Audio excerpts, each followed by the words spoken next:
Indeed, God is faithful, and great is the faithfulness of God. And how are we going to reciprocate God's faithfulness to us? Isa sa mga pinakamatataas sa uri ng pag-worship ay pagpapatawad sa mga tao. But you ask, forgive people? How do you forgive people who hurt you? Or even ask, love people? How do you love people that should be hated? Why was Jesus forgiving, and how could Jesus be forgiving? How could people like us forgive people like us? To forgive and to love, we must first get familiar, know, and then understand people. You have to be familiar with people. Kaya mas namamahal natin, nauunawa yung mga taong kilala natin. Sabi nga ng isang maikling tula, we first endure, then pity, then embrace. Bago ka makayakap, magkakaroon ka muna ng habag, o kaya ay emotional association. Pero sa simula, tinitiis-tiis mo lang, dahil hindi mo pa naman mahal ang tao. How to understand people, to the point of forgiving, even loving them. Yan po ang ating pag-aaral, at nawa, lahat tayong mapagpala ng Panginoon, and we'll learn a thing or two about understanding people. Dear God, we thank you for understanding us. You made us, and you know us, and we thank you that you love us. Turuan mo kami, Panginoon, na yung pag-ibig, pag-unawa mo sa amin, magawa rin namin sa aming kapwa. Right now, we ask you to be our speaker. Enlighten us. Ituwid mo kami, Panginoon, turuan, papagliwanagan ng isip, at patawarin mo kami sa aming mga kasalanan, sa mga kalikuan, mga kasamaan namin. Hugasan mo kami ng dugo ni Jesus, Panginoon. Cleanse us, and now enable us to see you, to hold your hand, to hear your voice. Be the speaker, Father. Use your servant only as your instrument, but you be the speaker. Bless us with your wisdom. In the name of Jesus, your Son, our Lord, our teacher and friend, we pray with thanksgiving. Amen. How to understand people? To understand people, first we must understand life itself. Because people live. And life is all about living. The business of life is to live, to exist, to survive, and if possible, to prevail. Yun po ang natural order of things. Genesis 1:1-12. In the beginning, God created the heavens and the earth. The earth was barren, with no form of life. God said, I command light to shine, and light started shining. God looked at the light, and saw that it was good. God said, I command the water under the sky to come together in one place, so there will be dry ground. And that's what happened. God named the dry ground land, and he named the water ocean. God looked at what he had done, and saw that it was good. God said, I command the earth to produce all kinds of plants, including fruit trees and grain. And that's what happened.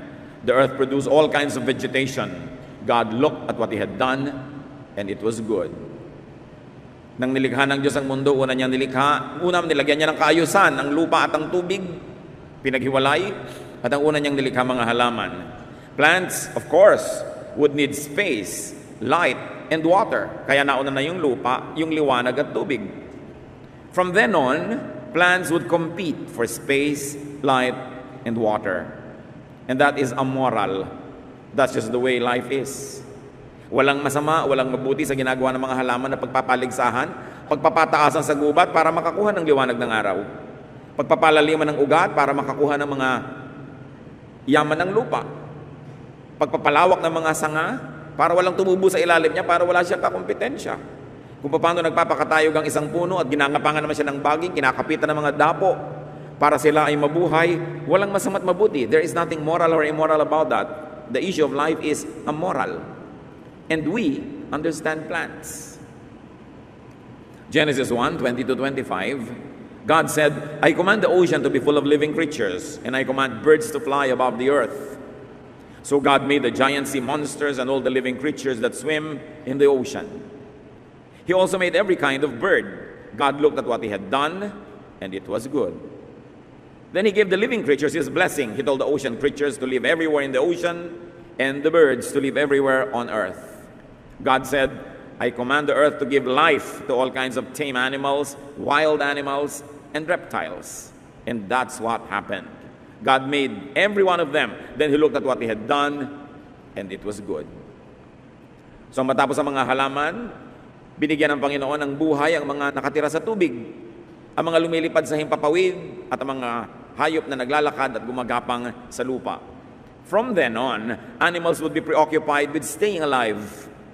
They would compete for space, for food and drink, like plants. And that is amoral. That's just the way life is. So kung yung mga hayop man ay naglalaban-labanan, nag-aagawan sila sa kakainin nilang damo, gumagawa sila ng paraan para mabuhay, we don't judge them as immoral. That's the way life is. They are supposed to stay alive. We understand animals. Genesis 1:26-31. God said, "Now we will make humans, and they will be like us. We will let them rule the fish, the birds, and all other living creatures." So God created humans to be like himself. He made men and women. God gave them his blessing and said, "Have a lot of children, fill the earth with people, and bring it under your control. Rule over the fish in the ocean, and birds in the sky, and every animal on the earth. I have provided all kinds of fruit and grain for you to eat, and I have given the green plants as food for everything else that breathes. This will be food for animals, both wild and tame, and for birds." God looked at what he had done. All of it was very good. Now, tao naman ang nilikha. At binigyan ng utos, magpakarami kayo. Dahil dadalawa pa lang sila nun. Konti pa lang sila. So magparami kayo. At kayo ang mamahala sa lahat ng nilikha. How do you understand humans? We have to understand that life on the planet is about the balance needed to sustain it. Ecological balance, many people call it. Kanya-kanyang lugar, kanya-kanyang pagkain, kanya-kanyang papel sa buhay. At dahil ang buhay ay buhay, life is about birth. Dapat maipanganak. Kasi hindi ka naman magsisimulang mabuhay kung hindi ka maipapanganak. Birth muna para magka-life, para tuloy ang buhay. Therefore, most of the preoccupation of life is about reproduction. How can you fill the earth if you don't reproduce? How can you dominate God's creation and rule over it if you are a few? So there's one basic truth, that life will mostly be about sex. And it is something that you have to understand from the beginning, or you will misunderstand it all your life. The cycles of life is about puberty, courtship, marriage, childbearing, and even the undesirable extramarital affairs, the attendant lust that goes with being naturally inclined to reproduce, and then all the troubles of being together that leads to divorce, and then remarriage to have a second chance at life again.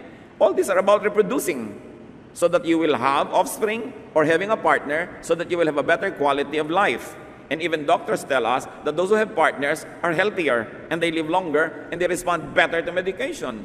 So life is about staying alive and staying well.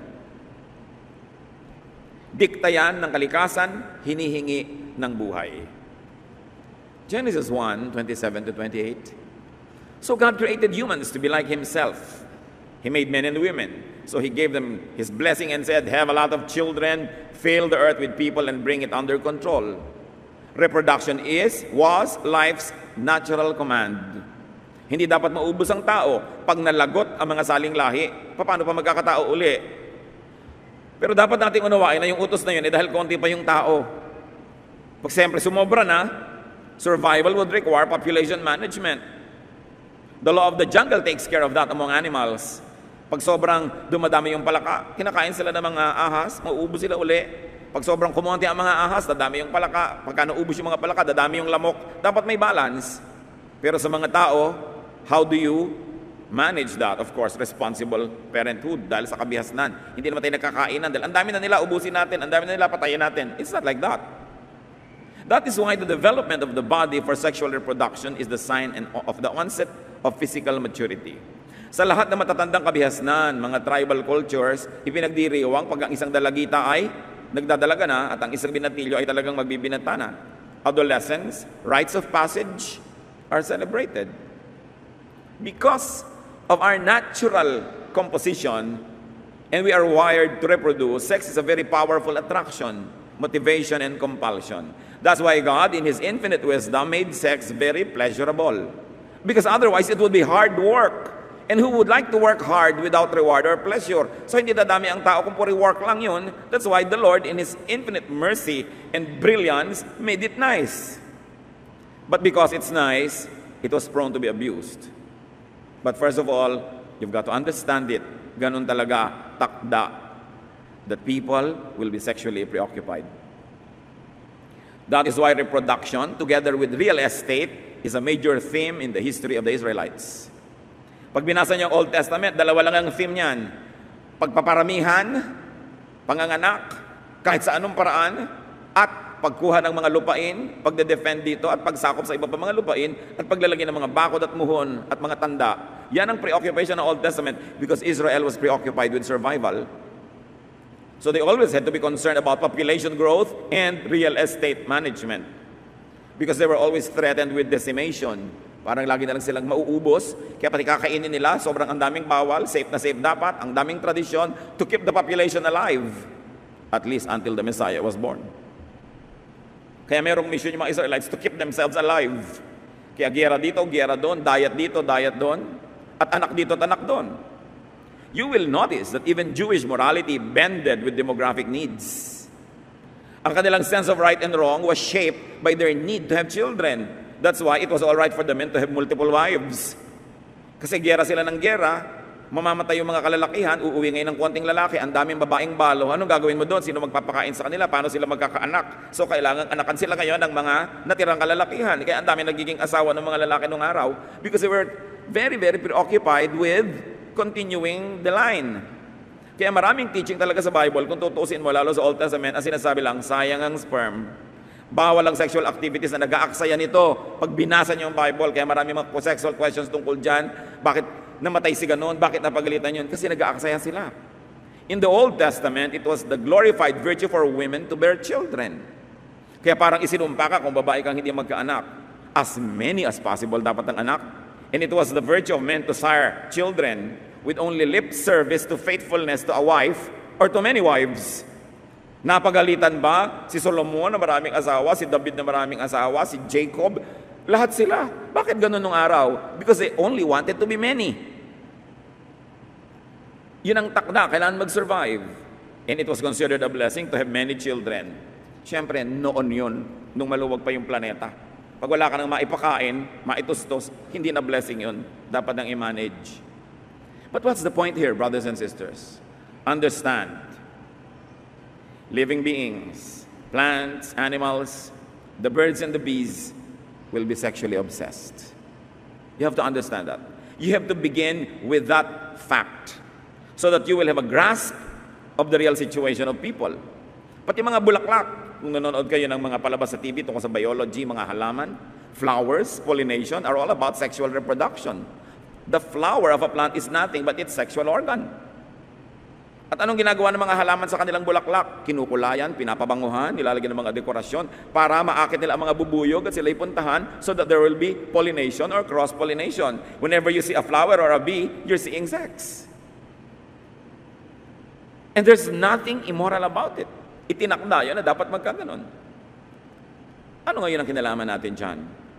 Understand that people will be sexually obsessed. Huwag itong pagtakhan. Hindi ko sinasabing tolerate or encourage, but at least understand it. And people will commit mistakes because of their sexual obsession. People are wired for sex. Sobrang denial pagka yan itinanggi ng sino man. Now, understanding and appreciating this natural reality, might a jealous or a betrayed spouse, a sexual abuse victim, or a conservative person understand and forgive those that offend them? Kaya bang unawain ng isang ginang ang kanyang husband na hindi napigil ang sarili at nagkasala? O ng isang ginang na hindi napigil ang sarili siya ay nagkasala? Kaya ba siyang unawain ng kanyang asawang lalaki? Kaya bang unawain ng isang taong naabuso sexually na yung nang-abuse kasi sa akin was sexually obsessed? At kung ano man ang nangyayari sa kanyang buhay noong oras na yun, anong iniisip niya, anong chemical composition ng kanyang blood, ano yung psychological need niya, ano ang nagbunsod sa kanya para gawin ito. Yung mga conservative na no-offense sa mga hindi conservative, kaya nyo bang maunawa na yung mga iba talagang sexually preoccupied kaya halos maghubad na pag naglalakad sa kalye to be attractive? Hindi ko sinasabing i-tolerate o kaya encourage. Ang sinasabi lang natin, unawain man lang. Kung saan nagmumula ang mga tao dahil ginagawa nila ang mga ginagawa nila. At itong pag-iisip na ito para sa offended, hindi para sa offender. Dapat ang nag-iisip ng pangunawa yung na-offend. Hindi yung nakaka-offend ang nagsasabing, unawain mo ako. No. Pero yung ikaw yung na-offend, ikaw yung nagagalit, ikaw yung nagdaramdam, dapat kang umunawa. Una, para makalaya ka. Kasi kung hindi mo inuunawa, magagalit ka, mamumuhi ka, lugi ka rin. Hindi ka makakapagpatawad. Pag hindi mo inunawa, halimbawa ang spouse mo na minsan nagkamali dahil nadarang, nag-init, nagsiklab, sumabog, maghihiwalay na kayo forever? Itatapon mo na lahat ang pinagsamahan nyo dahil sa isa niyang pagkakamali. Remember, ang kausap ko dito ay yung magpapatawa dahil hindi nagkakamali, dahil hindi ito dapat gawing excuse para patuloy kang magkamali. Pero ikaw, na pwede kang magpatawad, hindi mo ba isipin yan? Ang unang paraan po, nung wala pang mga kabihasnan, was the law of the jungle. Base animalistic nature. Kaya nagkaroon ng civilization.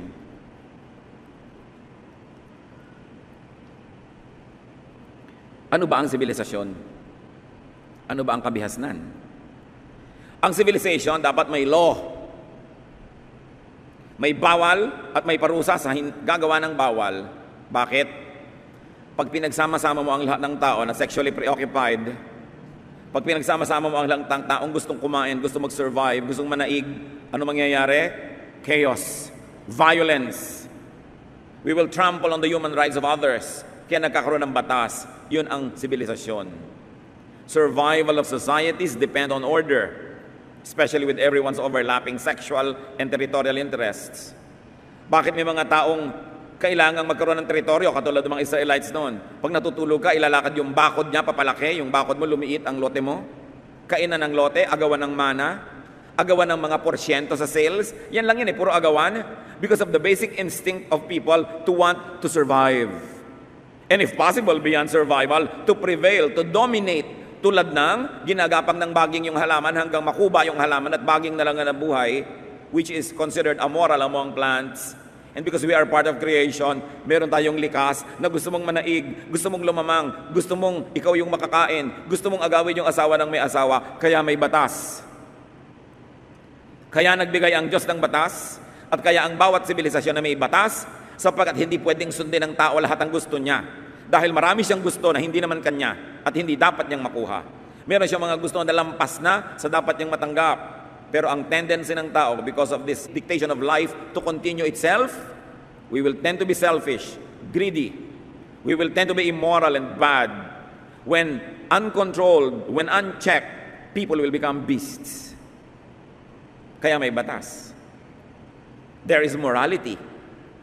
A concept of right versus wrong behavior, which from society to society changes. Dahil kung ano ang pangangailangan ng society na yon, anong tunay nilang kalagayan, anong reality nila, nag-a-adjust doon yung kung ano yung tama at mabuti sa kanila.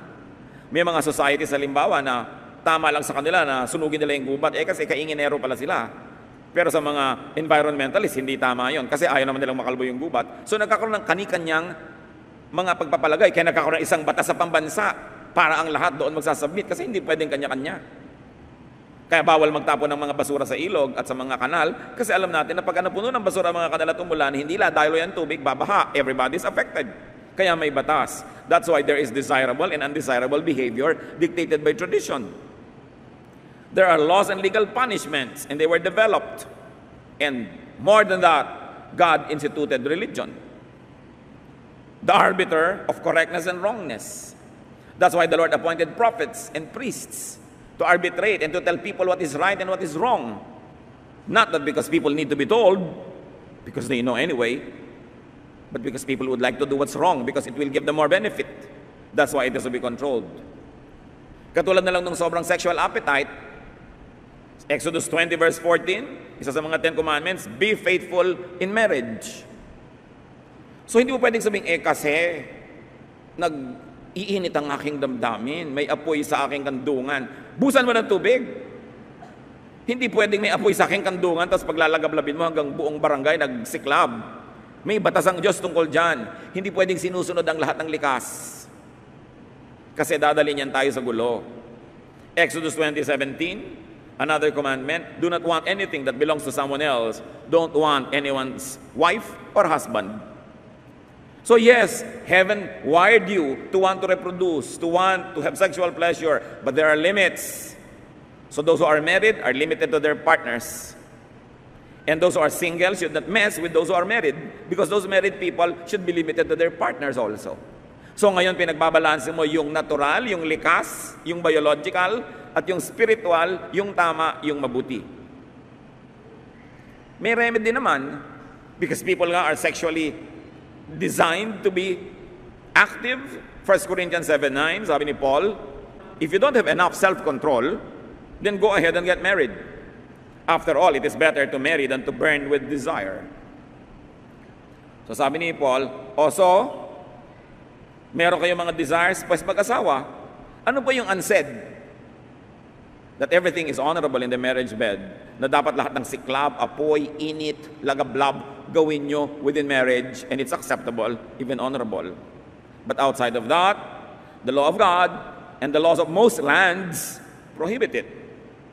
So marriage, yung ginawa sa Bible na solution sa gulo. Meron kang pagdadalhan ng mga natural mong mga nararamdaman, pero may tamang lugar doon at tamang panahon, and outside of that is not acceptable. To establish order, behavior has been controlled by the temple and by the palace, by the church and by the state. Kaya may mga bawal na legal at bawal din na moral, and usually governments and churches agree on what is wrong and what is right for a certain culture or a certain country. Traditions and social punishments were glorified. Kasi magulo pag walang ganon. At bakit nagalit ang Diyos sa Malaki 2:14? And why isn't God pleased? It is because He knows that each of you men has been unfaithful to the wife you married when you were young. You promised that she should be your partner, but now you have broken that promise. Ito yung sumbat ng Diyos sa mga kalalakihang nagtataksil sa kanilang asawa. Sabi ko noon, galit ako sa inyo, hindi ako natutuwa sa inyo, dahil pinagtataksilan nyo ang mga babaeng pinakasalan nyo ng mga pare-pareho pa kayong bata. Bakit nyo sinisira yung pangako? Habang inuunawa ng Diyos that people have sexual needs and urges, He has placed correct venues for such activities, and that is within marriage. Morals, values, institutions, regulations are for order, for smooth interpersonal relations, and for function as community. Hindi ka naman nabubuhay para lang sa sarili. We all share time and space, so there are rules that govern our behavior. Dahil sa selfishness ng tao, kinailangan ng batas at kinailangan ng parusa. Saan man na matinong lipunan, saan man na matinong kumpanya, saan man na matinong pamayanan o pamilya, pinaparusahan ang mali. Pagkat pag hindi mo pinarusahan ang mali, lahat na magkakaroon ng lakas ng loob na gumawa ng mali at magkakawatak-watak, magkakagulo-gulo ang lahat. Regulations are for survival of groups and individuals. Napaka-importante. So understand, in order to survive, thrive, and dominate, some persons could be selfish or selfless. Magkaiba yan, selfish or selfless, pero pareho lang yan, at the end of the day, the person satisfied himself. Meron pong bad selfishness. Halimbawa, konti lang yung pagkain, may crisis, kakainin ko lahat, mamatay ka na lang dyan, selfishness yun pero bad. Ano yung good selfishness? Konti lang yung pagkain, sa'yo ko ipapakain, ako yung namatay, nabuhay ka. Pero sabi niyo, anong selfishness doon? Kasi sa pagbibigay ko sa'yo, sumaya ako. Sa katunayan, kung hindi kita bibigyan, lulungkot ako, so ibibigay ko na lang kahit ako yung mamatay. So there's still a tinge of selfishness in it, except that it is a good selfishness against the bad selfishness, parang good cholesterol against the bad cholesterol. Kahit yung mga hero, okay, nagpakabayani si Jose Rizal, niyaya niya ang sarili niyang mamatay para sa bayan, gusto rin niya. Handang-handa nga siya. So, yung selfishness niya, nakinabang tayong lahat, pero at the end of the day, nakinabang din siya. So, yung nanay na hinihiwa ng basag na bote yung kanyang dibdib para walang masusunggatas yung anak niya dahil natabunan sila ng earthquake, para masusunod ang anak niya kahit dugo niya. Selflessness, di ba? Pero masaya din siyang ginagawa niya yon. So, meron ding benefit yung sarili niya, but it's a good selfishness. Persons could be very traditional or unconventional. Persons could be conservative or innovative, individualistic or groupist. In other words, iba-iba ang tao. Kung minsan hindi mo magugustuhan yung hindi mo katipo, Pero isa lang naman ang gusto ng tao eh. Makamit niya yung gusto niyang makamit, magawa niya yung gusto niyang magawa, mangyari yung gusto niyang mangyari, magkakaiba lang ng approach. Some people think that they will survive by being individualistic. Some people think that survival is better when you're groupist. So magkakaiba yung attitude, pero survival pa rin ang layunin. Kanya-kanyang approach, style, pagsisikap mabuhay, at kung minsan pagsisikap manaig o magwagi.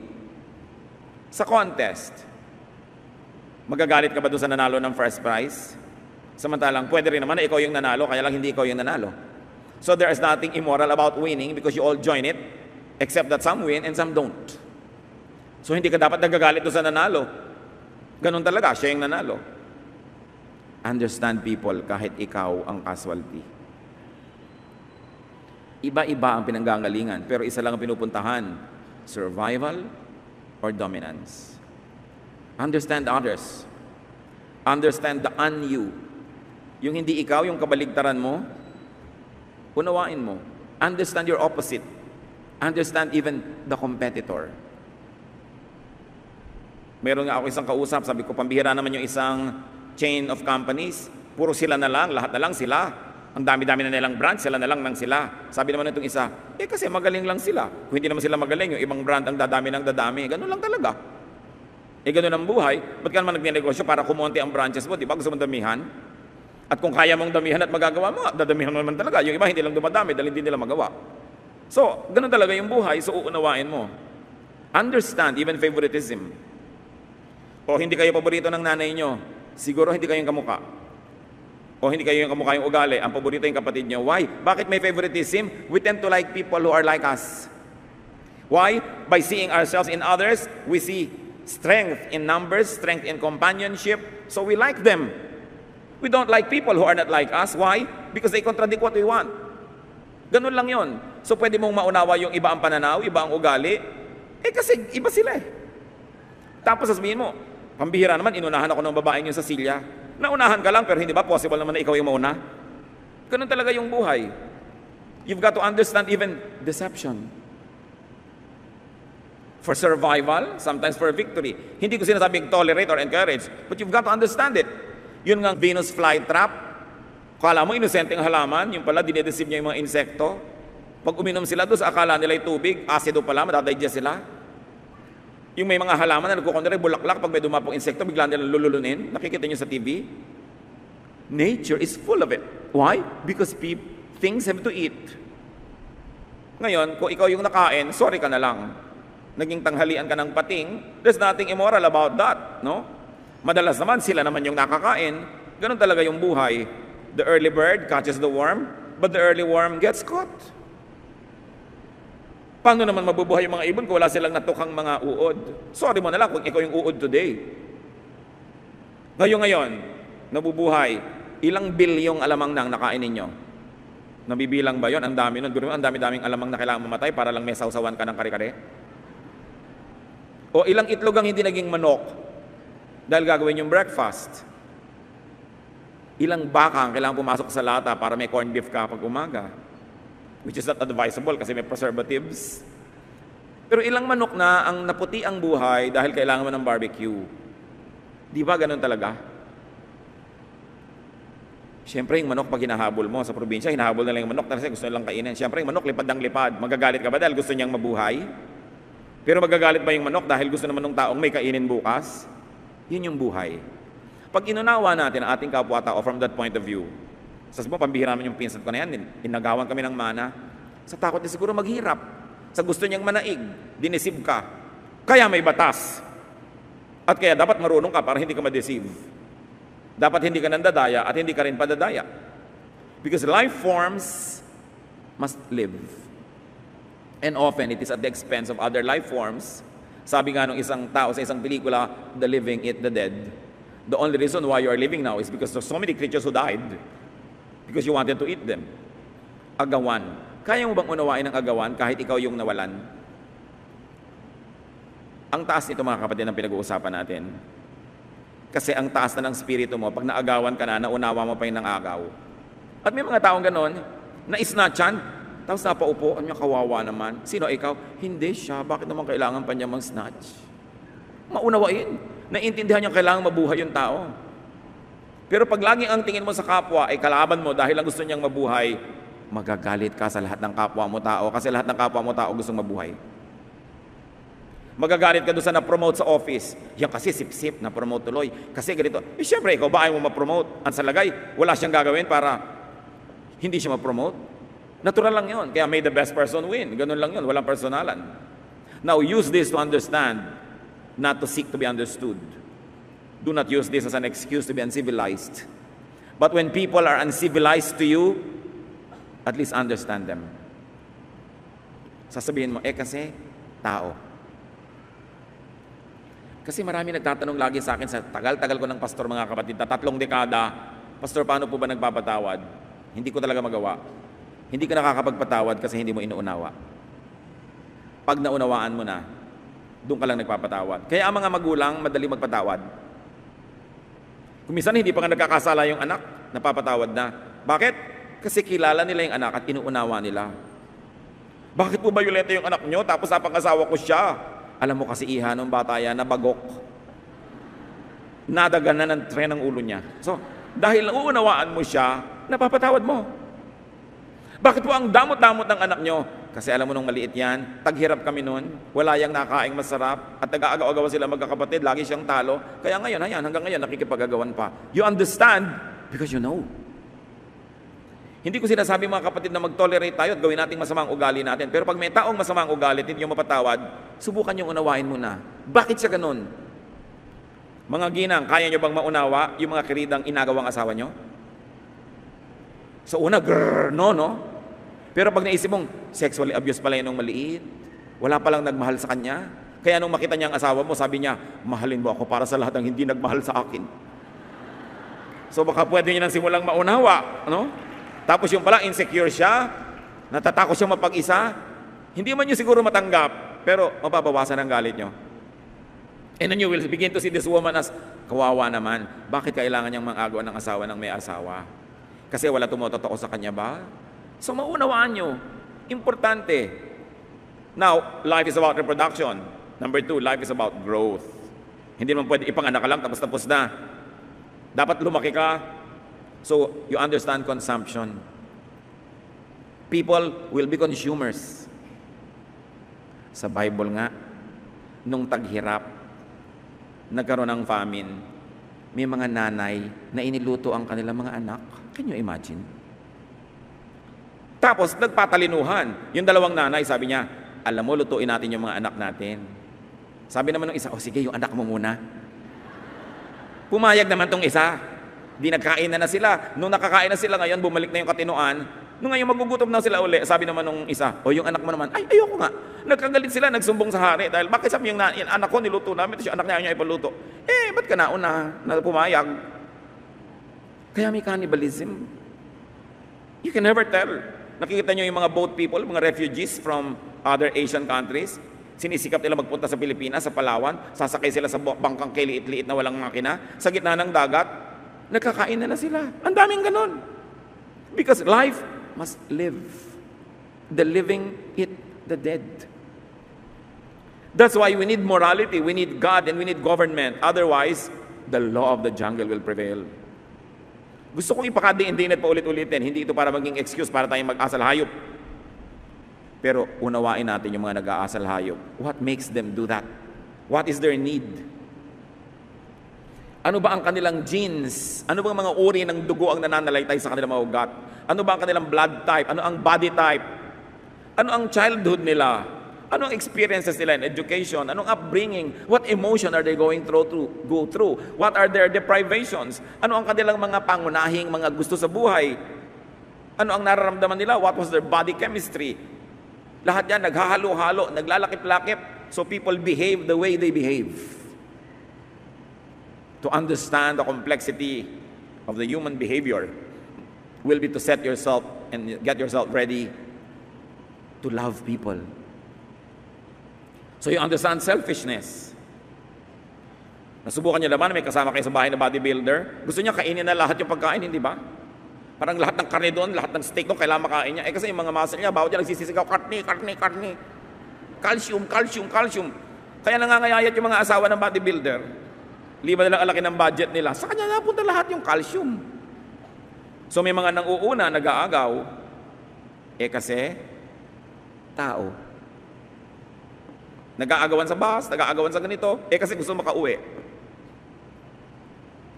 May nakatakda sa tao, tulad ng genes, at meron din naman nakokontrol, kaya tinitimpla. Pag alam mo, nagaling ka sa isang lahing marahas, isang lahi na mainitin ang ulo, lagi nagagalit, alam mo na magtatrabaho ka extra hard to control it. Kasi you're genetically predisposed to be violent. May genetics involved Pero hindi yan excuse dahil may spirito tayo that is above matter. Kaya laging tinitimpla yung lupa, yung espiritu, yung makadiyos, yung makalupa, para magkaroon tayo ng behavior na katanggap-tanggap para sa lahat ng nasa paligid sa atin. So life is about reproduction, life is about growth, and life is about continuity, perpetuity. Dapat tuloy-tuloy ang lahi, ang mga saling lahi, and that brings us back to reproduction. Kaya yung sex na yan, isa sa napakalaki mga motivation sa mundo. Hindi yan matatapos, hindi yan mauubos. Live with it because it's there. You only have to put it under control, you have to put it under checks and balance, under the checks of decency, morality, correctness, but it will be there. You've got to understand it, that once in a while, people who work hard to check themselves will have lapses, will fall, will have errors. What do you do when that happens? Sasabihin mo, tao kasi. Ang nagsasabi nun yung na-offend, hindi yung offender. Reproduction, progeny, heritage, this is main. Kaya sobra tayong magmahal sa anak. Bakit mahal na mahal ng tao ang kanyang anak? Bakit kahit unggoy, mahal yung anak niya? Bakit kahit bibe, mahal yung anak niya? Yung manok, mahal yung kanyang mga inakay. Nagpasya ba yung manok na mamahalin niya yung inakay? Nagpasya ba yung bulate na mamahalin niya yung kanyang anak? Nagpasya ba yung mga pagong na poprotect nila yung kanilang mga itlog, tatabunan nila ng mga buhangin? No, nakatakda, inilagay doon ng Diyos. Mamahalin mo ang iyong anak. Bakit? Through your anak, mabubuhay ka forever in the sense that your genes will flow from generation to generation. There will be perpetuity. There will be eternity. Kaya likas ang pagmamahal sa anak. Napaka-abnormal na hindi mo mahal ang anak mo. Ngayon, mahal mong anak mo, gusto mo siya maging first honor. Mahal din ng kumare mo yung anak niya, gusto niya maging first honor. Naglalaban ng kayo ngayon. There is nothing immoral about it. May the better person win. Walang personalan, kung yung anak niya yung naging first honor, nagalit na kayo forever dahil natalo yung anak mo, ganun talaga. Natural lang sa kanila, gusto nila siyempre manalo, alam nga namang hindi. So, importante mga kapatid, unawain ang kapwa. But above the genes, above body chemistry and electricity, is the Spirit of God that should prevail. Dahil may inilagay ang Diyos sa tao na wala sa mga hayop, ang kanyang espiritu. So hindi mo excuse yan para maging asal hayop. Kasi hindi ka lang lupa, ikaw din ay espiritu. Because God breathed His Spirit into dust and humans were formed. Pag nagkakaroon tayo ng pagtatalo, magpapakahayop ba ako, magpapakatao, kailangan ba bang pag-isipan yun? May choice tayo. Piliin natin magpakatao. Magpapakahamak ba ako o magpapakadakila? Piliin natin maging dakila. Isusuko ko ba ang lahat ng katwiran, lahat ng tama, para lang mapagbigyan ko yung gusto kong ako makakain ng gusto kong kainin, ako manalo ng gusto kong mapanalunan, o magawa ko lahat ng mga sexual desire ko kahit kanino? Piliin natin na pigilin ang sarili. Dahil bunga ng espiritu ang pagpipigil sa sarili. Ang mga hayop hindi nagpipigil sa sarili. Ang mga aso nagsisex kahit sa plaza, kahit sa elevator o escalator. Pero hindi tayo hayop. Tao tayo. Dapat tayo ay pinamamahalaan ng decency, morality, nobility of character, because we should not offend the Spirit of God that resides in our bodies. Yun ang batas sa sarili. Ang batas mo sa iba, to understand, to forgive, and to love even those that offend and victimize us. To do that, we need to understand life. The composition, needs, and the point of view of the other person. You've got to look at life from the point of view of your opponent, from the point of view of your competitor. Again, we should never use these principles as excuses for our lack of civility and consideration. But we could use this to help us understand others. Especially if that other is your husband or parent or child or brother or sister or friend or neighbor. We could only use them to understand others. We could only use them to comfort ourselves and others, and to warn us against our own untamed animalism. Pag inaalala natin ang lahat na ito, para lang paalalahanan ang sarili natin na pag hindi natin sinupil ang ating sarili, magiging mga asal hayop tayo. So sinusupil mo yung sarili. May buffet, nauna ka doon sa pila, magpakatao ka, huwag mong kunin lahat. Kailangan may matira sa iba. Kumisan buffet pa lang, bagsak na eh. Para na tayong mga beasts. Para ka mauubusan. Alam niyo yung mga nauuna sa buffet, yung first 10 people, you've got to be very fast. Huwag yung kunin lahat, bumalik na lang kayo. Kasi ang tagal maghintay. Pag hindi kayo yung kumukuha, tapos ito na, ano nga ba gusto ko dito? Ay, ito nga ba? Ayun nga ba? Gusto ba nang itulak eh? Ang tagal-tagal? Nararamdaman nyo ba yan sa buffet? Ang arte-arte nung kumukuha, ganyan-ganyan pa, konti-konti, hindi lang isang sandok na malaki agad. We have to be considerate of others who are hungry. Alam niyo naman tao, pag nagugutom, nagiging hayop. Pag nabusog na ulit, bumabalik yung pagkatao. You see, body chemistry. So be generous and understanding of others. Be self-controlled and strict with yourself. 1 Peter 5:8. Be self-controlled and alert. Your enemy, the devil, prowls around like a roaring lion, looking for someone to devour. So understand your competitor, your opponent, your assailant, your aggressor, your offender. Gusto lang niyang mabuhay. Kung minsan kailangan niyang agawin sa iyo yung ikakabuhay niya, kaya bantayan mo. O magbigay ka na ng kusa para hindi ka na kailangang agawan. 1 Peter 4:8. Most important of all, you must sincerely love each other, because love wipes away many sins. Bakit nabubura ng pag-ibig ang mga maraming kasalanan ng iba? Kasi nauunawa mo, pagmahal mo. Nagpapatawad ka, at ganun ang pagpapatawad ng Diyos. Bakit tayo pinapatawad ng Diyos? Kasi naunawaan niya tayo. Psalm 103:13-14. Just as parents are kind to their children, the Lord is kind to all who worship Him, because He knows we are made of dust. Alam ng Diyos, may component tayo na lupa lang. He wants us to be excellent, to be nearly perfect, but He knows that we are made of dust. If He knows that and understands us and forgives us, would you like to know that about the other person next to you, so that you could also understand and forgive and possibly even love? God and parents forgive, accept, and love because they know, they understand. Shall we try to understand others? Shall we try to perhaps forgive and hopefully even love? Panginoong Diyos, salamat dahil maraming mga katuruan sa Biblia na pwede namin panghawakan. At pwede namin lampasan yung aming human nature because we have a spiritual nature. We can control ourselves and be civil and kind because there's the Spirit of you in us. And we can forgive and understand others because you are forgiving and understanding to us. Pagbulay-bulayan natin sumandali ang ating mga pinag-aralan. At nais ko ngayon kayong hamunin, isipin niyo yung mga taong hindi niyo maunawaan, nagagalit kayo, nainis kayo, natalo kayo, naagawan kayo, nadaya kayo, nasaktan kayo. Think of them also as victims. Think of them as people who are only trying to survive, who are trying to get a piece of land or some amount of money or some fame, some honor, some pleasure, some recognition, even some affection. Think of the many people who offend and hurt you as victims too. Panginoon, turuan niyo po kami. Kung di man namin lubos na mayakap at mamahal yung mga taong galit kami, maunawa man lang namin. At sa pangunawa, makapagpatawad kami dahil ito ang iyong utos at ito rin ang paraan para mapatawad mo kami. Pagbulay-bulayan natin mga kapatid, how to understand others. Travel beyond yourself, beyond your selfish world, and try to extend understanding and compassion to people, even if they are your opponents.